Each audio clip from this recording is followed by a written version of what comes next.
ये ऐसी हमारे पास प्रॉब्लम नंबर 15 है। फॉर एग्ज़ाम्पल कि ये इस तरह से स्पेक्ट्रम था। हमने देखना है कि मोस्टली क्या होता है कि यहाँ पर जो इंपॉर्टेंट पीक्स होती हैं उनके ऊपर नंबर लिखा होता है कि इस पीक्स पे आपने देखना है, लेकिन क्योंकि यहाँ पे मेंशन नहीं है तो हम एक पीक ये ले लेते हैं, एक ये ले लेते हैं और एक ये वाली पीक ले लेते हैं। ठीक है, इस पीक पे जाके हम IR के टेबल में देखेंगे कि इसकी वैल्यू क्या है। उससे पहले हम यूँ करते हैं कि हम IHT निकालते हैं ताकि हमें पता चल जाए कि अगर वो अल्केन है तो हम अल्केन वाले सीरीज़ में जाएं और अगर अल्कीन है तो अल्कीन वाली सीरीज़ में जाएं, हमें अनसैचुरेशन का अंदाज़ा हो जाए। ठीक है, तो हम अपनी IHT निकालेंगे। C3H7B आ रही है। ठीक है, अगर नॉर्मल अल्केन देखें जो कि हमारे पास प्रोपेन होता है तो C3 6 3 2 6 और 8 हो जाएगा। ठीक है, तो ये इसके 8 इसके 7। ठीक है, तो 8 - 7 और क्योंकि ब्रोमीन के केस में हम -1 करते हैं, 7 ग्रुप के केस में -1 करते हैं, 3 जो 5 ग्रुप होता है उसके केस में +1 करते हैं और 6 वाले ग्रुप के केस में 0 करते हैं। ठीक है, ये तो सर ने बताया था। ये हमें पता चल रहा है कि हमारे पास IHD आ रही 0। ठीक है, इट मीन्स कि कोई अनसेचुरेशन नहीं है, सारे के सारा सेचुरेटेड है, यानी पूरा का पूरा अल्केन है। ठीक है, अब ये ब्रोमीन साइड में लगा हुआ है, कहीं बीच में लगा हुआ है, ये बात हमें नहीं पता। ठीक है, इस बारे में पता लगाना है। सबसे पहले तो ये जो सिग्नल आ रहा है 1200 के करीब तकरीबन। अच्छा देखिए, एक सिग्नल हमारे पास 1200 के करीब आ रहा है और एक 3000 के करीब आ रहा है। अच्छा, तो 3000 वाला तो हमें पता है जब हमारे पास अल्केन होता है IHD 0 आ जाती है। तो अल्केन तो हर किसी में होता है, अगर अनसेचुरेशन है भी तब भी एक ना एक बॉन्ड तो अल्केन का होगा ना। तो ये 3000 वाला आप देखेंगे कि ये पीक हर जगह आ रही होती है। ठीक है, तो ये अल्केन के इसकी। बाकी ये वाली जो ये फंक्शनल ग्रुप हमें बताती है, लेकिन हमें फंक्शनल ग्रुप यहीं से पता चल रहा है कि ब्रोमीन है, कोई फंक्शनल ग्रुप नहीं है, ब्रोमीन एक एज ए सब्सटेंट ग्रुप लगा हुआ है। तो ज़ाहिर है अब हम 1200 का सिग्नल यहाँ तो नहीं देखेंगे क्योंकि CO के अंदर भी 1200 का सिग्नल आ सकता है, लेकिन हमें पता है कोई ऑक्सीजन नहीं है तो ये तो नहीं हो सकता। इसके अलावा 1200 के सिग्नल तकरीबन 20 में भी आ रहे हैं। हमारे पास ये अमाइन वाला है, यहाँ पे भी 1200 के सिग्नल आ सकते हैं, लेकिन क्योंकि हमें पता है नाइट्रोजन नहीं है तो हम इसकी मतलब ये शक हमें नहीं पड़ना चाहिए कि ये भी हो सकता है। ठीक है, तो हम यहाँ पर ही जाएंगे सीधा। जो हमारे पास है कार्बन और अगर कोई हाइलाइट ग्रुप लगा हुआ है तो उसकी जो हमारे पास रेंज है वो 667 से 1400 तक है। तो हम यही अज्यूम करेंगे कि ये कोई कार्बन के साथ जो ब्रोमीन है ये उसका सिग्नल है। ठीक है, आ गया। अच्छा जी, अब अपने पास है देखिए मास स्पेक्ट्रा के बगैर भी आपको बहुत अच्छे से पता चल सकता है, लेकिन अगर आपको मास स्पेक्ट्रा आता हो तो आप जल्दी ही प्रेडिक्ट कर लेते हैं। देखिए मास स्पेक्ट्रा में आपको पता होना चाहिए कि फ्रेगमेंटेशन पैटर्न कैसे होता है, यानी कि कोई भी एक स्ट्रक्चर है वो किस लिहाज से टूट सकता है, किस तरीके से टूट सकता है। अब आपने 122 में से 43 को माइनस करना है, ये जो पैटर्न है ये गायब हुआ होगा और इसके साथ एक और पैटर्न होगा जो 43 वाला होगा। ठीक है, वो गायब हुआ होगा। ठीक है, तो 2 बेसिक पैटर्न में ही टूटा होगा।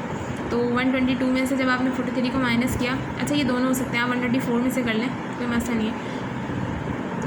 12 में से 4 8 बचे 81। ठीक है, तो यहाँ से 81 वाली पी गायब है, 81 वाला पूरा स्ट्रक्चर गायब है यहाँ से, और एक जो रिमेनिंग 43 वाला है वो यहाँ आ रहा है।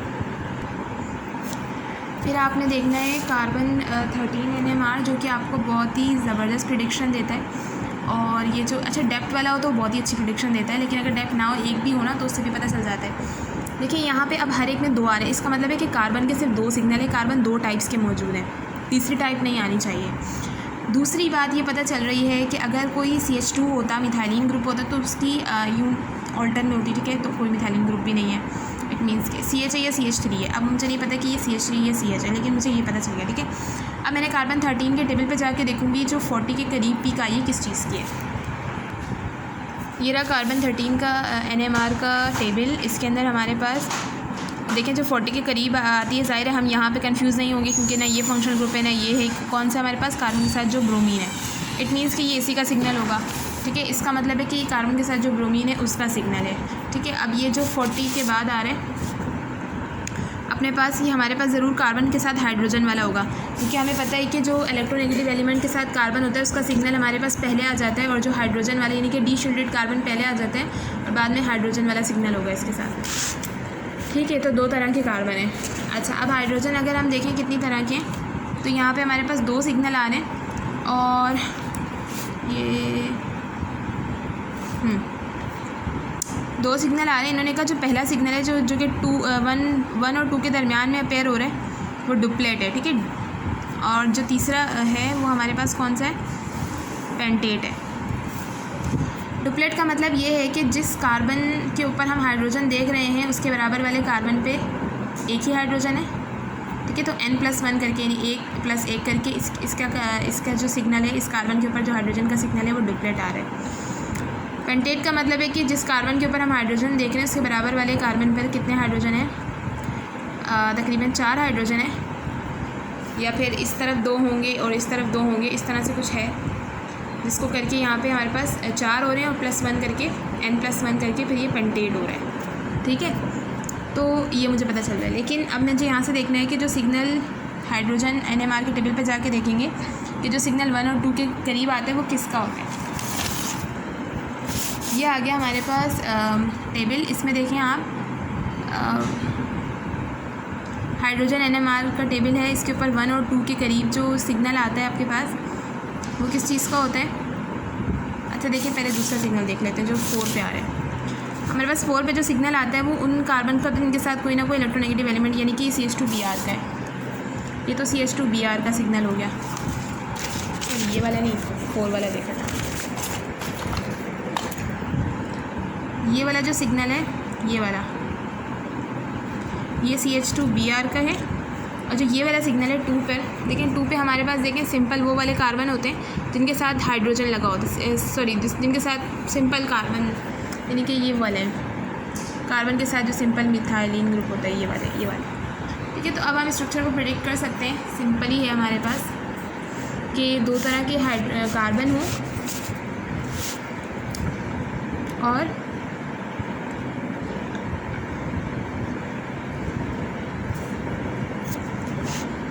देखिए 2 तरह के कार्बन कब होंगे।